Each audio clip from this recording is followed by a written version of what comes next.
tell me about Saturday's game and what happened there? Yeah, it was a tough one. Obviously, Frankston's a pretty good side. They came in and we weren't really prepared defensively, I don't think. I think we started a bit slow defensively. A few of their key guys got rolling and then it was pretty hard to slow them down. Yep. What were some of their strongest assets in their team? Like I said, a few key players are Stilth and Barker. They both played pretty well. I think they both had over 30 points or something. They were pretty tough to handle. Yeah. And Jock had a really good game. Can you tell me a little bit about what he brought to the team? Yeah, Jock's energy was really good, especially in the second half. Yeah, he came out and really rebounded well, defended pretty well, and gave us a lot of energy. So yeah, he was good. And who else for you guys played a strong game? I think Dang and Jock, both the big 7-footers. I think they both brought a lot of energy, like I just said. Yeah, they played well. Yep. And then in the third quarter, you jumped to a lead, so it was a little bit of a nail biter there for a while. Were you guys thinking you had it in the bag for a while there? Yeah. I mean, yeah, it was.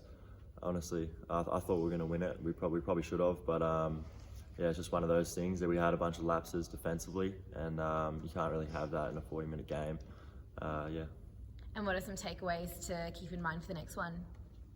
I think our focus is just coming out strong to start the game. I think that's where we've struggled a little bit at the start of the season so far. Just yeah, a little bit of a weak start, and then just defensively, just 5 guys playing defense together, and yeah.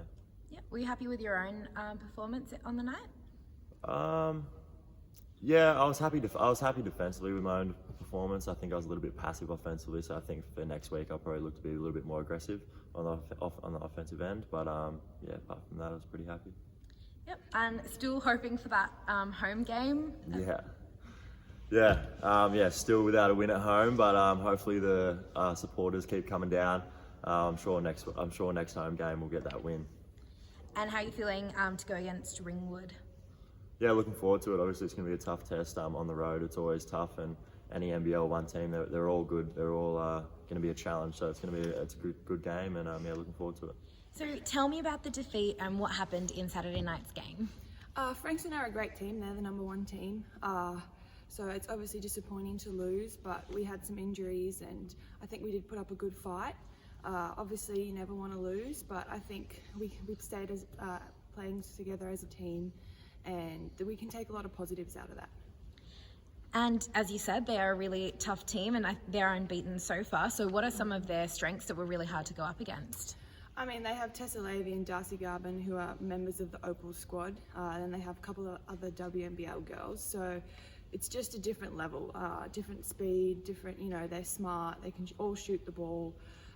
So it's a tough matchup, but I think as a team we did a really good job defensively on them. We held them to their lowest score of their season. So like I said, it sucks that we lost, but there's a lot of positives to take out of it. Who do you think in particular had a really strong game on your side? I think Claire Constable really shot the ball really well.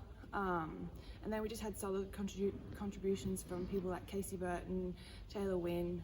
I think, again, it's just we played well as a team. I think defensively we did really well, and then offensively that's what we have to work on, I think. Did not having Christy on the court hurt you guys much, do you think? Yeah, absolutely. Christy's a great leader. She brings, she's a competitor. She's going to push herself to the limit. So that did really hurt us. I think just having another body, another scorer on the court would have helped us a lot. But, injuries are a part of the game, so we've got to adjust to that and, just kind of figure out how to do it without her for a little bit, I think. And how are her injuries progressing? Do you know if she's likely to be playing again soon? Yeah, it's doing well, I think. So I think it is pretty soon. I'm not sure about this week. I think it's a bit touch and go at the moment. But I think within the next 2 weeks, we'll see her back on the court. I know she wants to play probably tomorrow. But we've got to do what's best for her and her body. So, yeah, hopefully soon. Yep. And you guys were a comparatively younger team compared to the team that you were up against. So how does that play into it? Oh, massive. They have experience. They know kind of how to win games.